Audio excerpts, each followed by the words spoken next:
democracy is the people. It's the brain. It's the perception hack.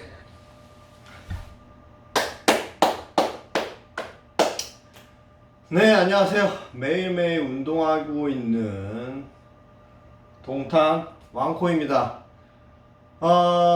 오늘은 수요일 8월 며칠이죠, 오늘?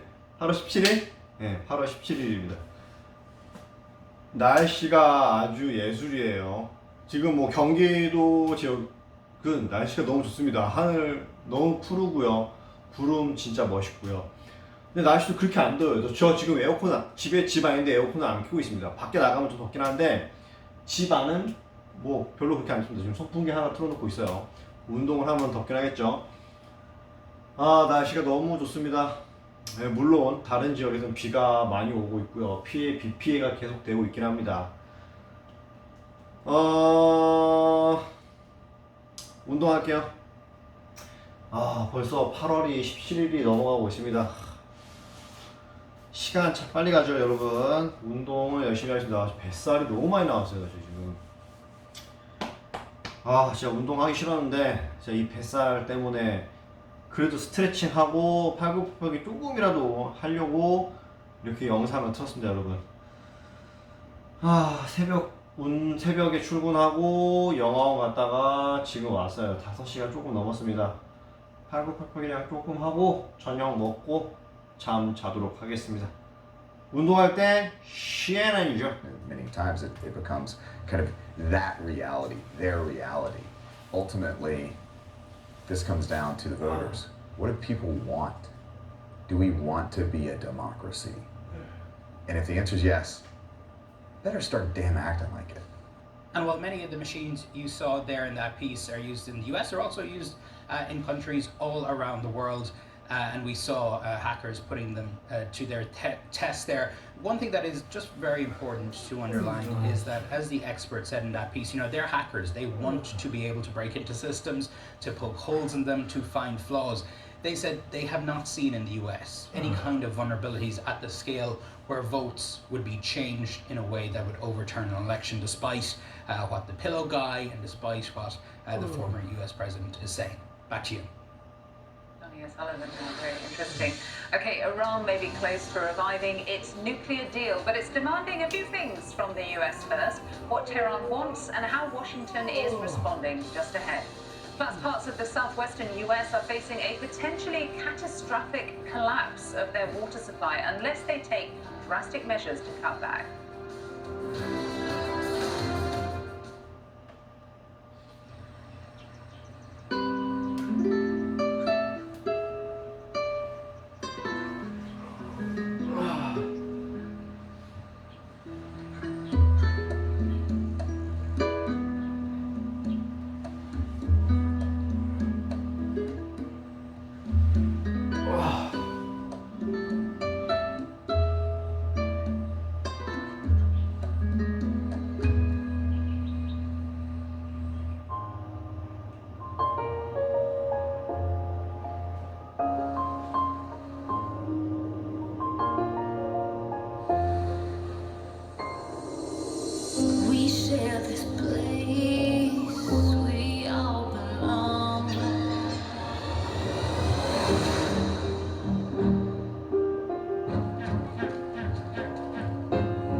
CNN meteorologist Pedram Javaheri. Here's what's happening across Asia, China in particular. Big time heat in recent weeks. Kids trying to find any way they can to cool off here, and the incredible run of temperatures continues, with Chongqing coming in at 43 degrees, among the warmest temperatures ever observed for the city that typically sees 3 40-degree days every single summer. They've had 9 consecutive and 14 so far this summer, so it really speaks to the longevity of this heat that's been in place there. Thunderstorms scattered about parts of the Korean Peninsula, disturbance pushing right through here, Seoul, eventually into Tokyo, going to see some rainfall out of this. In Beijing, also some relief here with the incoming system, and plenty of rain to be had as well. So we'll take a 25-degree afternoon there. Shanghai down to 34 degrees, cooler than what it had been in the past few days, but interior areas of China, possible all-time records in store. These are remarkable temperatures. Look at where they should be this time of year, and look at this longevity. A very dangerous setup of heat here across the interior areas of China the next couple of days. And frankly, really all it takes here to cool you off is rainfall, but that is hard to come by this time of year across those interior areas. Hong Kong, 31 degrees, Taipei at 32, rainfall not hard to come by across Mumbai. The scenes there, as folks wading through water, thunderstorms in Karachi. High temperature is expected to be around 28.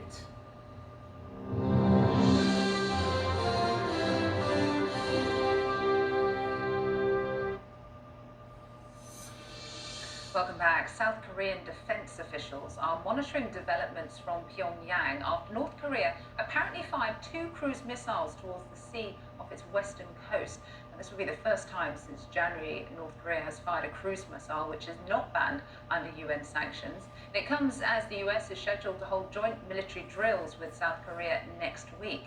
Meanwhile, the US Air Force has tested an unarmed nuclear-capable long-range missile. Minuteman III was launched from Vandenberg Air Force Base in California. It flew 4,200 miles, or 6,700 kilometers, to a test range near the Marshall Islands.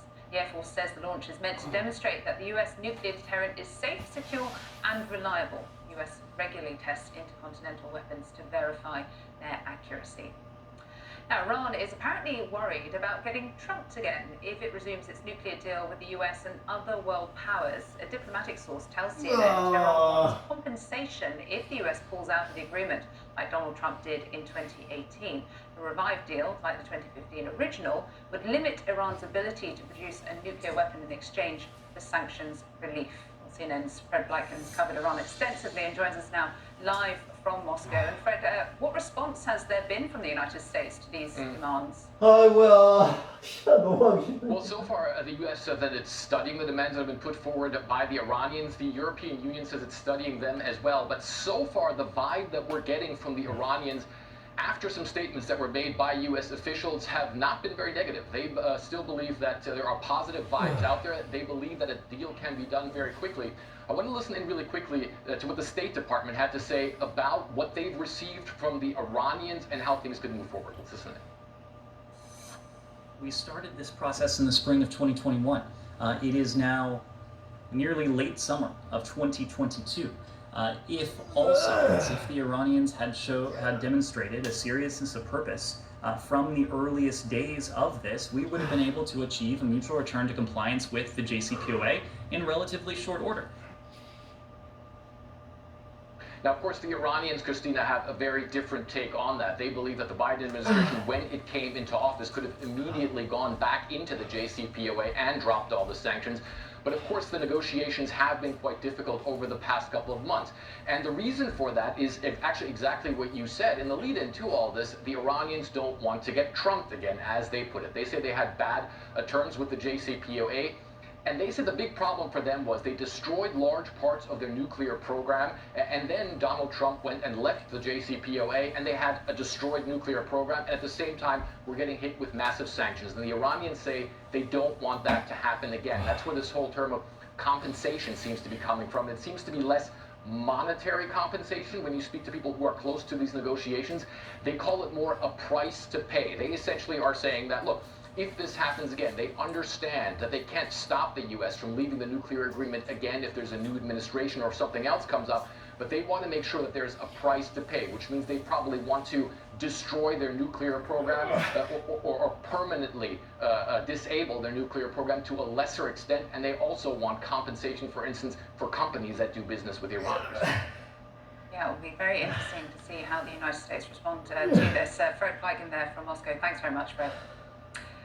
Well, for the second time in a week, explosions have rocked a Russian military site in Crimea. The Russian Defense Ministry says sabotage is behind Tuesday's blast at an ammunition depot. But Ukraine has stopped short of claiming responsibility. And to the east, Ukraine is acknowledging some Russian gains in the Donbass, with one Ukrainian commander calling the situation intense but fully controlled. Meanwhile, the first shipment of humanitarian food aid bound for Africa since the war began left Ukraine on Tuesday. UN chartered ship is headed to Ethiopia.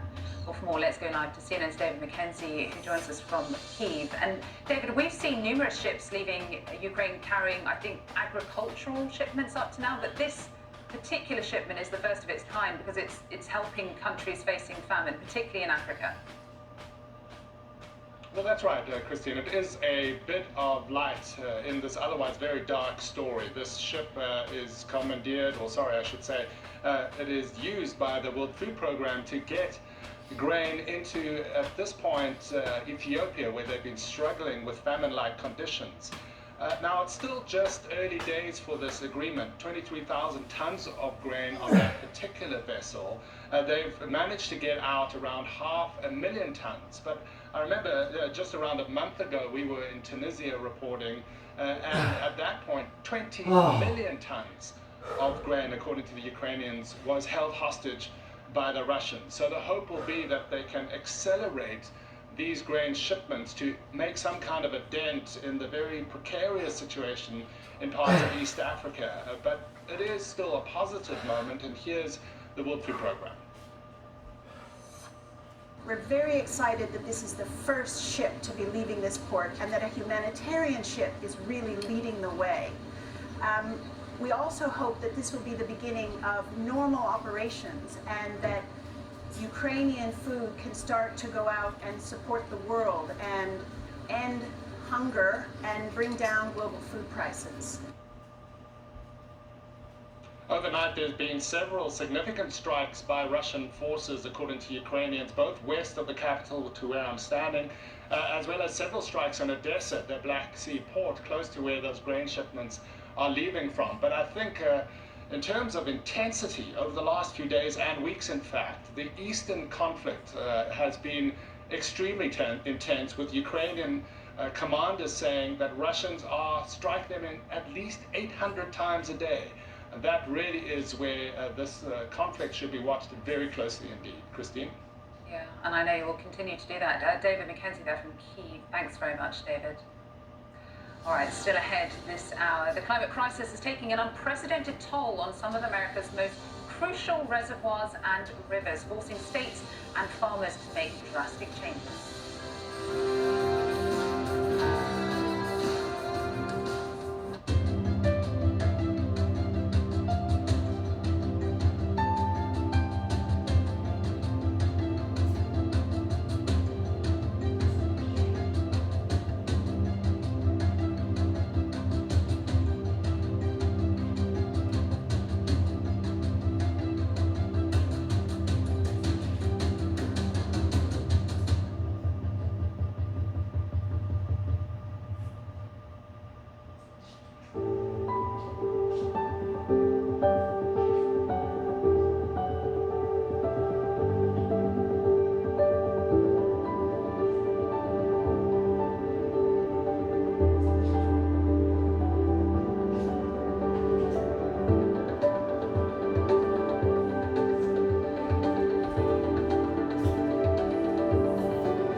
Sport. World Sport. For World Sport, I'm Coy Wyatt. I'm Amanda Davis. I'm Andy Schultz. I'm Don Rennell. I'm Alex Thomas. I'm Patrick Snell. And this is CNN. Is anti-Semitism becoming normalized? It's become a political problem on both the right and the left. Go inside the fight against the world's oldest prejudice as it goes high-tech. This is the first time national TV cameras have been in this command center. We've seen people live stream their actual attacks. It's violent. It's violent. I say never again, but it is again and again and again. Rising Hate, Anti-Semitism in America, Monday on CNN. Today we live in an unpredictable environment and news races around the world at breakneck speed. The missile struck right here. What is your interpretation of Putin's intention? My show brings you the latest news and top news makers. What does President Putin think he has achieved in Ukraine to date? We just want to say stop to Vladimir Putin. And we also dive below the headline to explore vital issues impacting our lives. What are you looking at for the future with these additional formations that you've talked about, and where? What are the UN and other countries doing for you? Is it enough? It's crucial we make sense of what's happening. We are doing this for our very survival. What do you think a peace or a ceasefire or an end to this looks like? And fully understand what's at stake. We have will, we have guts, and we are fighting like hell. Amanpour, Tuesday to Saturday on CNN. That's a big one. You're looking at video of a massive tornado-like waterspout forming off the coast of northwestern Florida. It happened during Tuesday morning during some thunderstorms. One witness told CNN, quote, "It scared the heck out of me." It certainly would me too. The drought in southwestern US has reached a new tier of crisis for the first time, specifically a federally designed two-tier water shortage condition. This means Arizona, Nevada, as well as Mexico will have to further cut back on water used from the Colorado River starting January. CNN's Bill Weir has more on this now.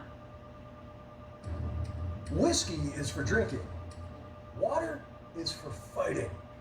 That supposed Mark Twain quote has been a Western slogan since the first settlers, but now the worst drought in 1,200 years has water managers in 7 states, 30 tribal nations, and Mexico fighting over every precious drop. But to date, the states collectively have not identified and adopted specific actions of sufficient magnitude that would stabilize the system. That was the commissioner in charge of dams and reservoirs, admitting that upper and lower basin states have failed to agree on ways to cut their water use by up to 25%. I think ultimately the states are going to realize they're playing Russian roulette, and they're going to have to come to their senses. For almost 30 years, Pat Mulroy was in charge of southern Nevada's water and led an aggressive conservation campaign to tear up lawns, reuse wastewater, and scold water wasters. Can't water in the middle of the day, ma'am. You'll be fine if you don't change your watering clock. All measures she'd like to see happen downstream. I think they're kind of kicking the can down the road past the election, if you want me to be very frank about it. I don't think anybody wants to make great public announcements about measures they may have to take prior to the election. Rather than force new action, the feds will let the states keep talking, while the next round of automatic cuts will lower water delivery by 7% to Mexico, 8% to Nevada, and 21% to Arizona. You can hear this crunching. It's just starting to dry up. Here, alfalfa farmers are already being paid to let their fields go fallow, while some are switching to crops like waiuli, a rubber plant that grows in the desert. Crop switching, looking at lower water use crops like waiuli, is one of the solutions we need to be looking at in a drier future to allow communities to sustain themselves. Thanks to some creative water accounting, California will not face mandatory cuts next year, but their governor is already warning of a future with a lot more people and a lot less water. Science and the data leads us to now understand that we will lose 10% of our water supply by 2040. If all things are equal, we will lose an additional 10% of our supply by 2040. We have the very real possibility this coming year, if we have another lousy winter, all things being equal, that we will drive this lake down to elevation 1,000. That is 100 feet above dead pool, and you're at the bottom of the martini glass. So it doesn't take much to tip that over and get to the point where nothing can go downstream. And if you don't take it seriously now, if you think that you're going to avoid this, do a rain dance, go pray, do whatever, that we have a great winter, you're insane. On the same day of this new report, President Biden also signed new legislation, the most ambitious climate legislation in American history, which includes, thanks to Western senators, $4 billion for drought relief. It'll likely go to farmers, paying them not to grow cotton or alfalfa in the desert for the coming years. Maybe homeowners, paying them to tear up their lawns.